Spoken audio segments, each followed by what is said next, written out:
ఇది నిజమా అంటే లైక్ చరణ్ గారు మీకు అక్కడ బాంబేలో హౌస్ కి హెల్ప్ చేశారని? I stayed in his house. Still like no, అప్పుడు నేను నాకు అపార్ట్మెంట్ రాకముందు నా అపార్ట్మెంట్ ఒకటి నచ్చింది, but it was a shell అనమాట. సో ఓనర్ చేసి ఇవ్వడానికి 40 days పడుతుంది అన్నారు. అప్పుడు I stayed at Charan's house అండి.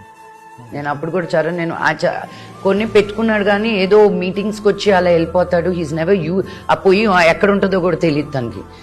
నువ్వు పాపతో వెళ్తున్నావు అక్కడే ఉండంటే, లేదు చరణ్ నేను హోటల్లో ఉంటాను, నేను ఇంకో ఫ్రెండ్ ఇంట్లో ఉంటానంటే, నువ్వు పాపని తీసుకొని వెళ్ళి అలా అంతా చెయ్యొద్దు, నువ్వు ఇక్కడే ఉండు అని చెప్పి హీ ఇన్సిస్టెడ్. నేను తనతో వినకపోతే తను హనీ చేత ఫోన్ చేయించి, I will never forget this, నేను ఎక్కువ చెప్పుకోలేదు కూడా ఇది, కాన్ఫరెన్స్ కాల్లో పెట్టి హనీ ఏంటి హనీ అంటే, నేను కాదు నువ్వు చరణ్ మాట వినట్లేదంట అందుకని నా చేత ఫోన్ చేయిస్తున్నాడు అంటే, వాళ్ళిద్దరూ నన్ను కన్విన్స్ చేసి నేను బాంబేలో ల్యాండ్ అయ్యేసరికి the keys were given to me, నీకు కావాలంటే ఈ అబ్బాయి ఉంటాడు లేకపోతే అక్కర్లేదు, ఇల్లు నీది అని చెప్పి.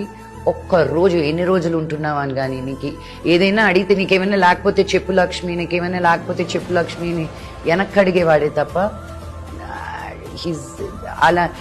చరణ్ సంగతి అతి తక్కువ మందికి బయట తెలుస్తుంది. తనంత హంబుల్, తనంత లవ్వింగ్, తనంత సిగ్గు, యూనో తనకి